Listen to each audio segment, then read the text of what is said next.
comfortably zoned with the Zigzag Man in Alameda, California, pushing on the doors of life marked pull and fighting the unholy trinity as we go. Big business, organized religion, and government. We are back. New York Met Baseball. Past, present, and future.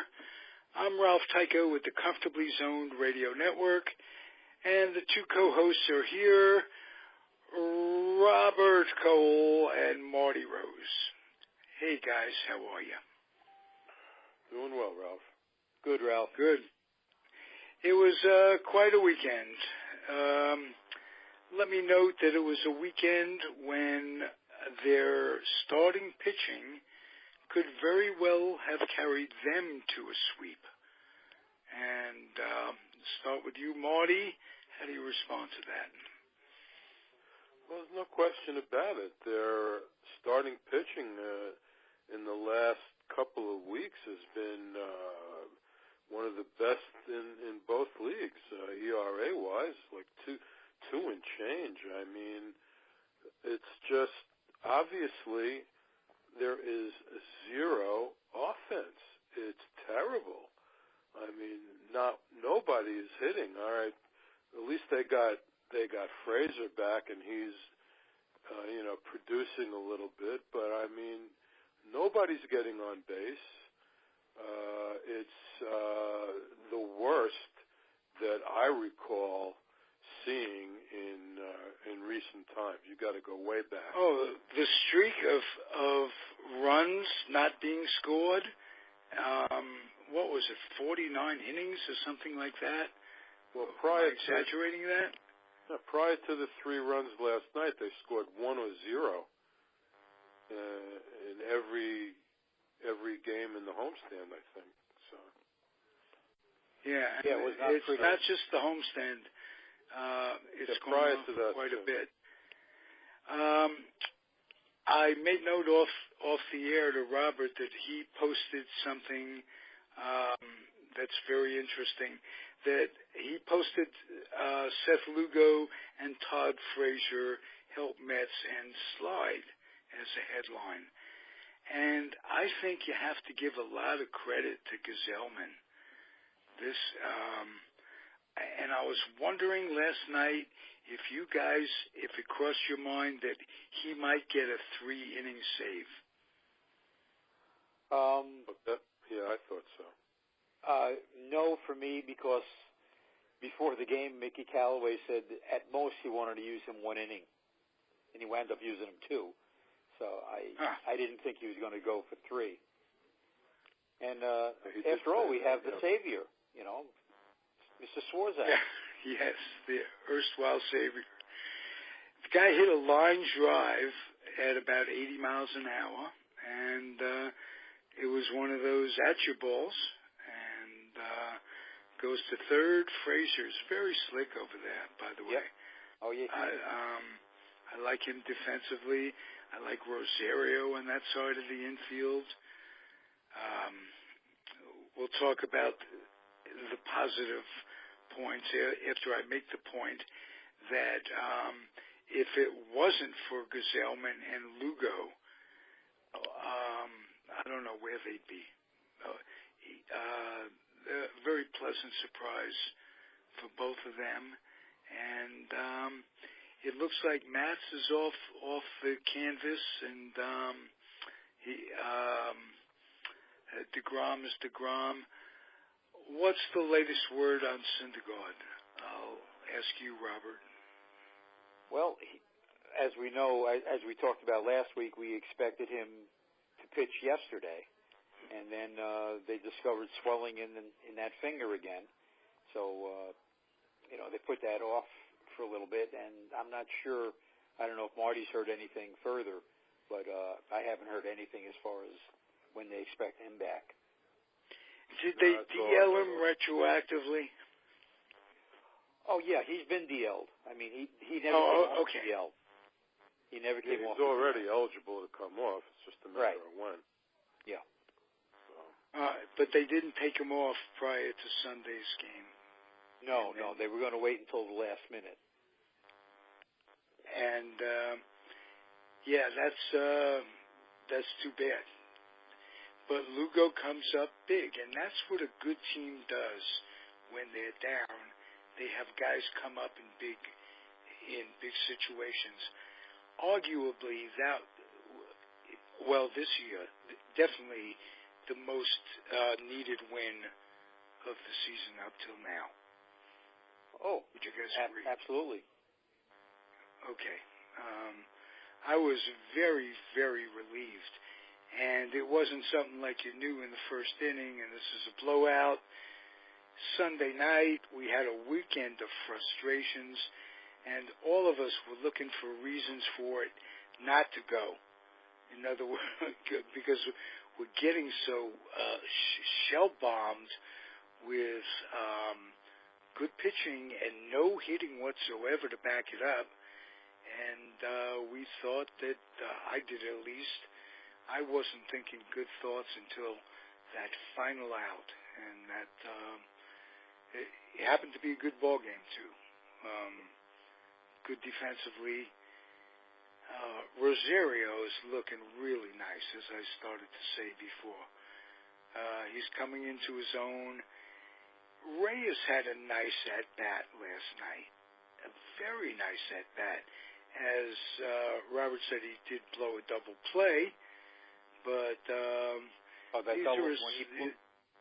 double play he blew, I thought the game was over right then. Yeah. Yeah, that was horrible. But he just looked intense in that at bat where he fouled off 5, 6, 7 pitches, and I don't know if there's anything left with him. I doubt it. Marty, what do you think? No, he's just going to be a bench player. Of course, now that Cabrera is questionable with this hammy that he came up with, I don't think it's very serious. But I mean, they could play Reyes, they could play Guillermo, at second. And they could play Flores. But Flores is back. Oh, he's back now. They were talking about activating him for tomorrow. I'm not sure if they have yet or not. Okay. Well, also, I think what they should do with him is platoon him with Dom Smith at first base. Flores, yes. Yeah. Because Dom that was a transaction that was about to come for a while now. Gonzo just did not pan out. No. And like we were talking on Facebook, well, I said, you have to bring Dominic Smith up. You have to find out what he has. Okay, either he does it this year, or to move on. It opens up the spot at AAA for Peter Alonso. Okay, you have to do that. I mean, I was against him bringing Alonso straight up. I think that hurt Conforto a couple of years ago. They brought him straight up from AA. He had some success, but it hasn't worked out in the long run. So I think he's been a yo-yo when it comes to success. He's just a real bad streak guy, but it reminds me of Belt with San Francisco. Another streaky, streaky guy, but patience paid off with him, and I don't know if it will with Dominic. Hasn't shown any real signs of, you want your first baseman to hit 15, 20 home runs in today's day and age. He only had 2 in Las Vegas, and that's a hitter's paradise out there. Right. Yeah. You know what's funny with these guys? Okay, I mean, he hit 9 at the end of last year with the Mets. Right. Some of these guys, he expected to be on the team this year. He goes back to AAA. Sometimes these guys sulk a little bit.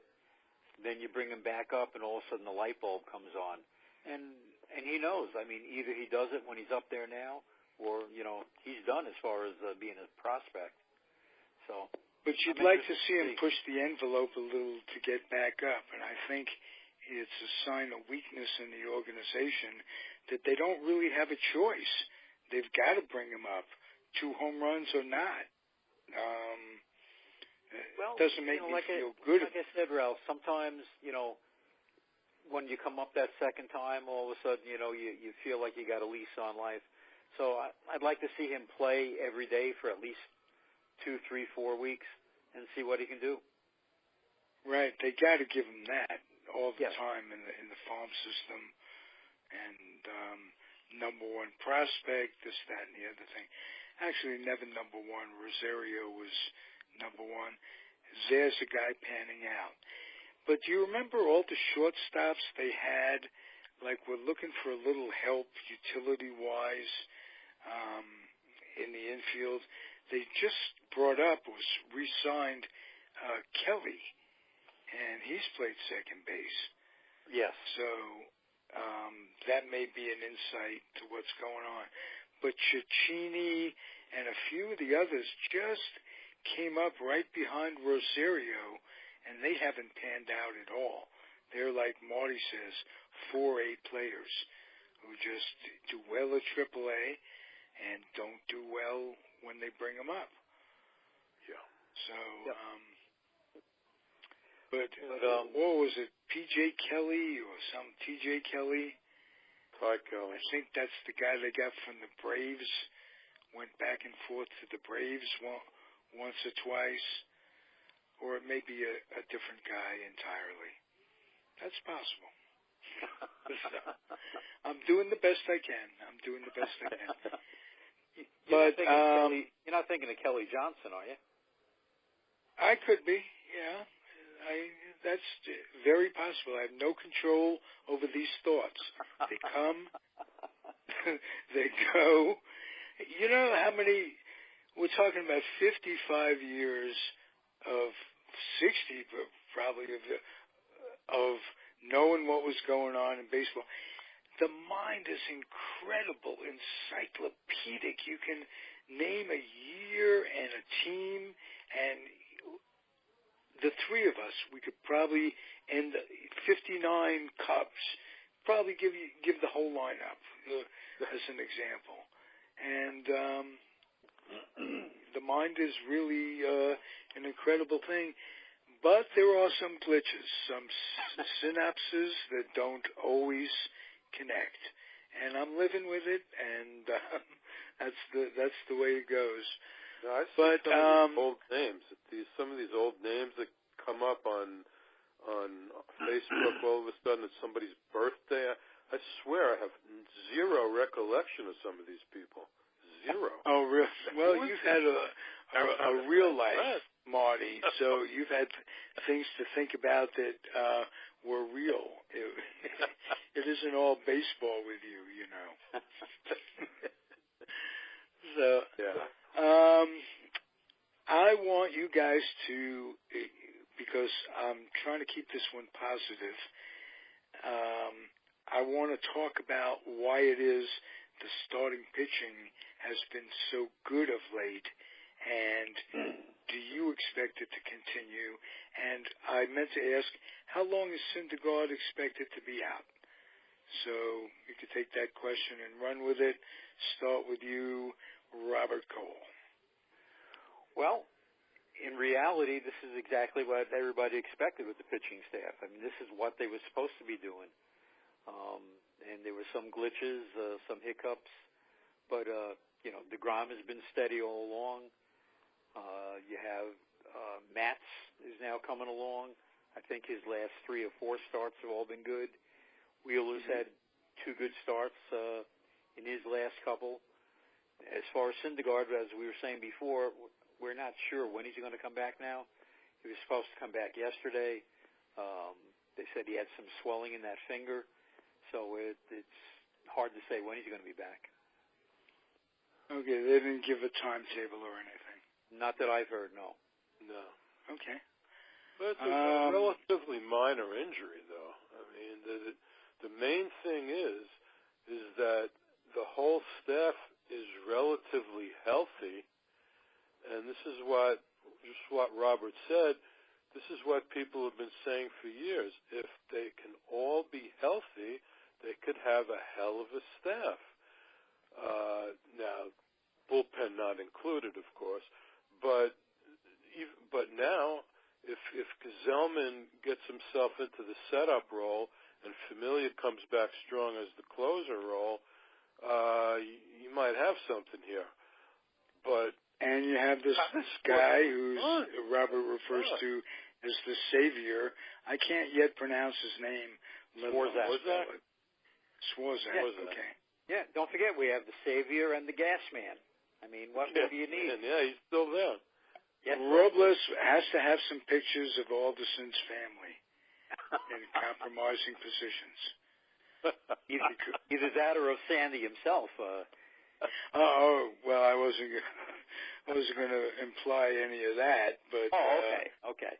That could be. Who knows? In this day and age, we're hearing things that this is one messed up society in a whole bunch of ways. I did a show last night to illustrate what I'm talking about with Peter Golenbach, and we talked about the book he's writing about a trainer, an athletic trainer, a woman at the University of Tennessee back when Peyton Manning was quarterback back then. I remember this story. It's a horrible story that puts the Mannings in a light that you don't want to hear. You know, these are athletes, and we're supposed to be in the candy store of life. And you understand when a Supreme Court justice does candidate Thomas, well, you know, that's politics, or that's government. Or when a Weinstein does it, well, that's the head of big business. But when sports people do crazy things beyond belief, it just takes a lot of the luster off of it. So if you guys anybody out there want to check in with a podcast I did, as I say, last night, I posted it today. It's called Golenbach University, and we do a weekly thing with Peter, Alan Plumpkin, and I do. And Alan wasn't there for this one, but it was, to me, it was chilling, and it just illustrates how life as we knew it back then, we're not prepared for any of this stuff. No, you couldn't write fiction and get it sold, 10 years ago. If you're going to say, what was it going to be like today? You couldn't get a piece of work sold. I'd say, you're nuts. But that's what it is. And so that's sports. Peyton Manning, Archie Manning, you are both despicable human beings. You work to destroy a woman's life, and once you did that, once you tried to do that, you wrote a book with a bunch of lies to go back and try to destroy her life more. That's what the theme of the book is. It's called Malice, and it puts the sports world in a light that we didn't want to really see it. In the same kind of thing as with Paterno, stuff going on, cover-ups, this, that, lies, this, that, and the other thing. So I digress, I guess.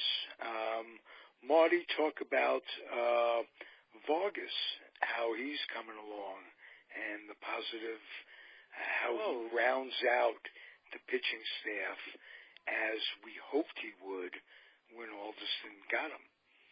Yeah, well, he finally put two decent games together in a row, but for some reason they're skipping his next turn.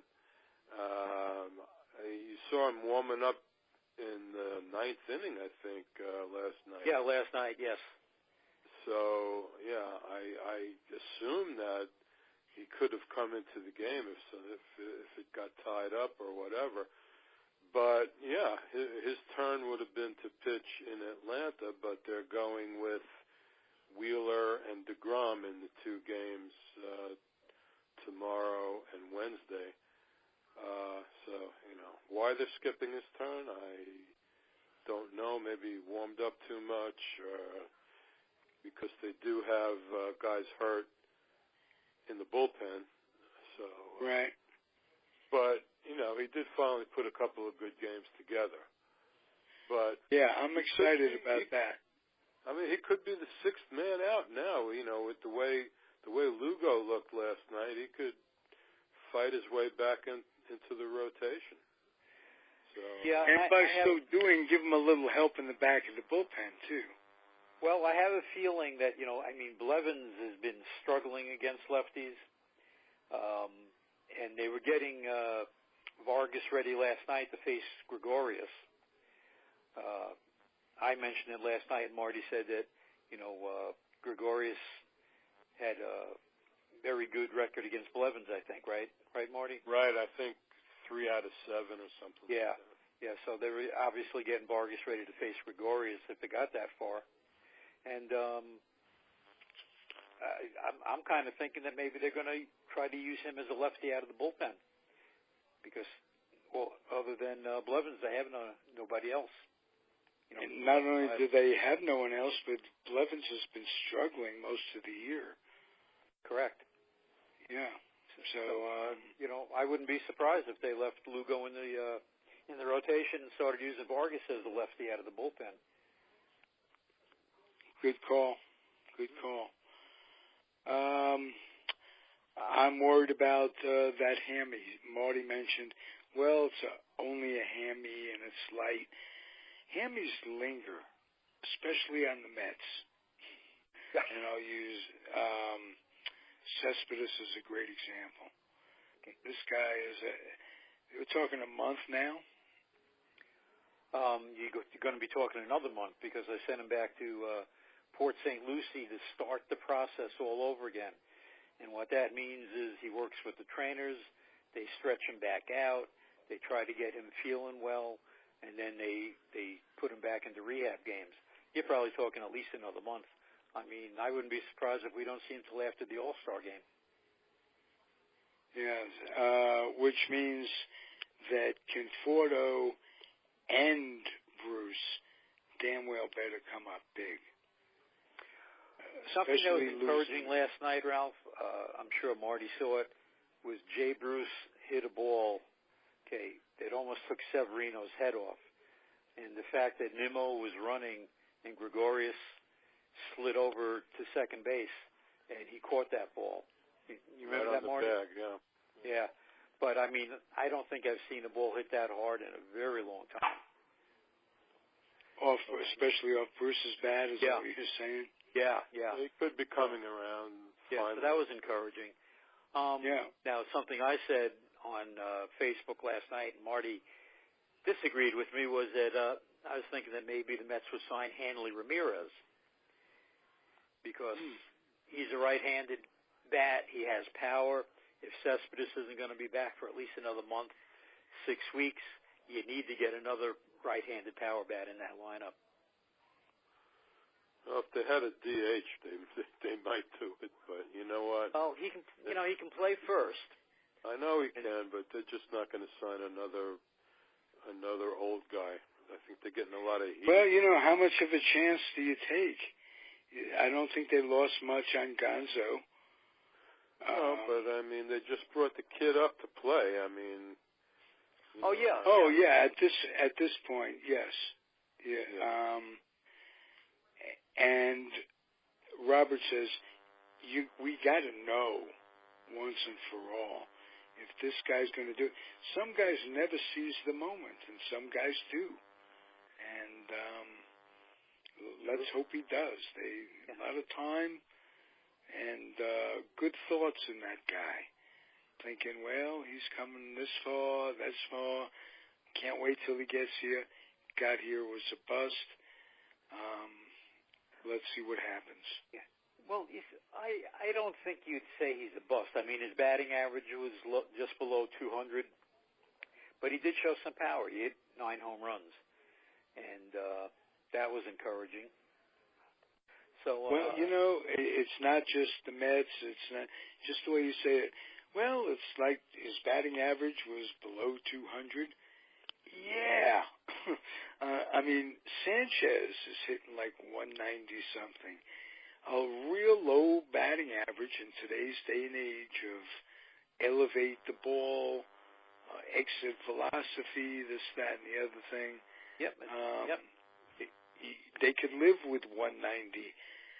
That, to me, that's not baseball, and it exhibits why a guy hitting 190 who's not getting the runner over, not bunting, it's just not baseball as we knew it. And the swinging for the fences because of the shift. Yes. No. Yes. That's basically what changed the game. They put the shift in, and everybody's trying to hit it over everything. Yeah, but these guys, they should hit the other way.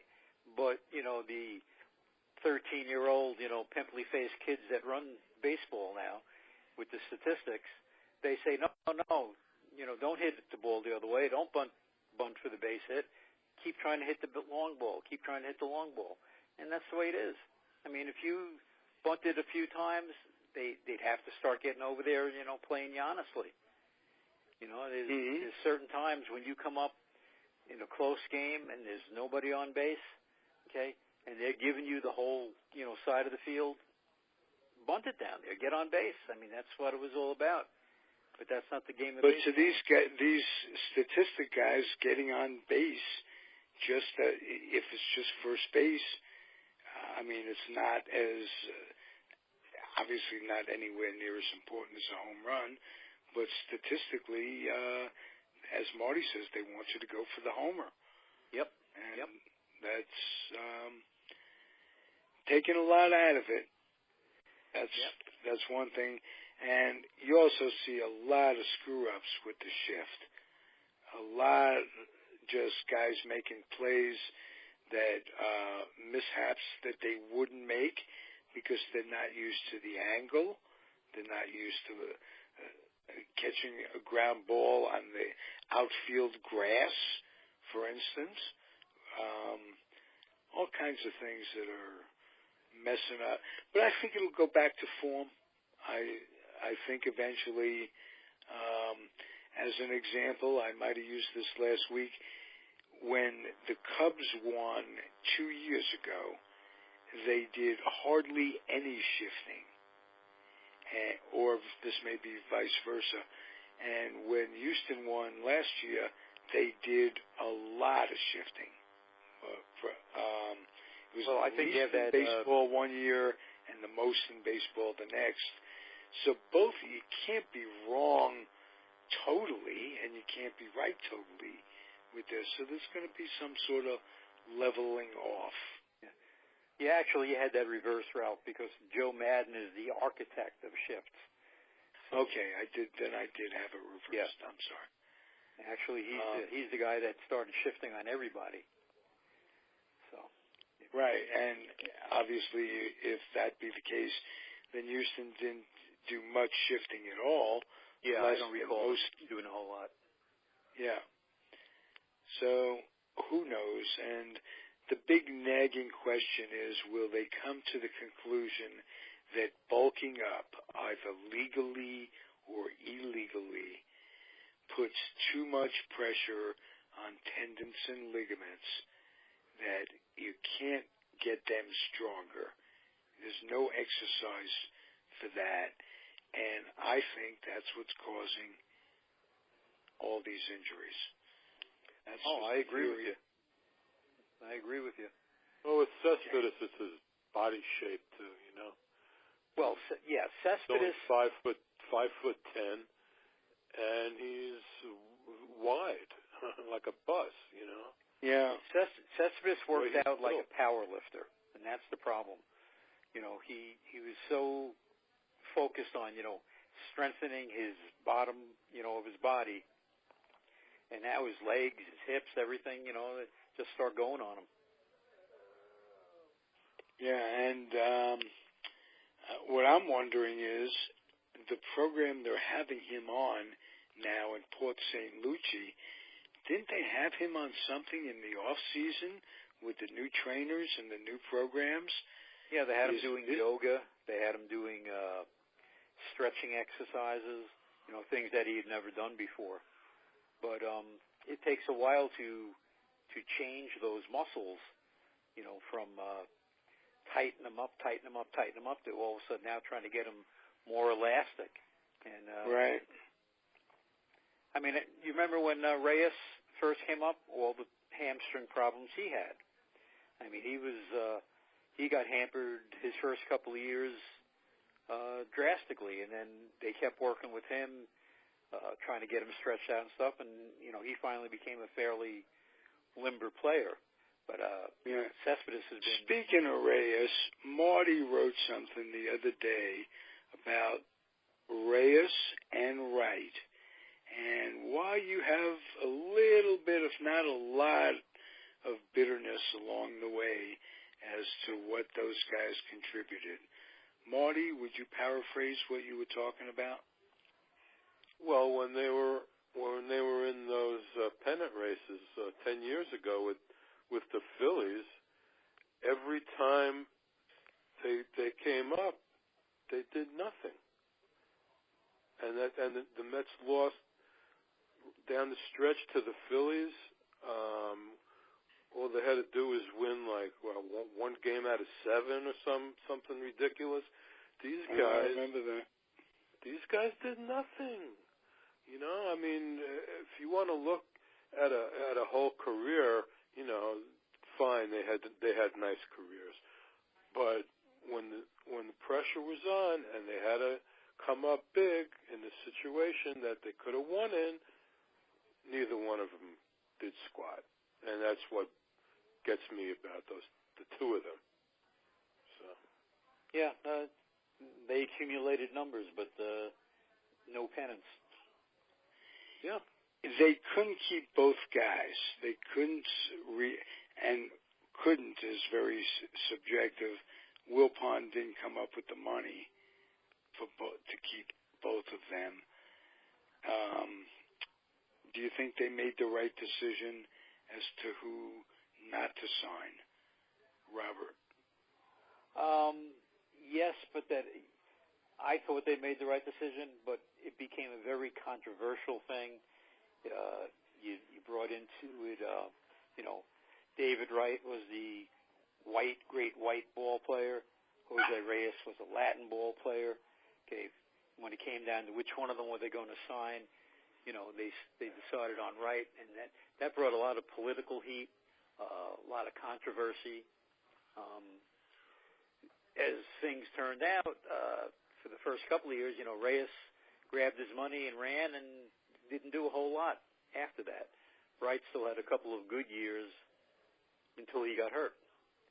And I still remember the first time he got hurt, him and Ike Davis colliding in Los Angeles, trying to go after a pop fly. I'm sure Marty remembers that, right? Yeah, absolutely. And that was the downfall for both Ike Davis and David Wright. Whoa. Very interesting. Yeah, I don't think Reyes was worth anywhere near the money he got from, what was it, Colorado gave him all that money? No, Miami.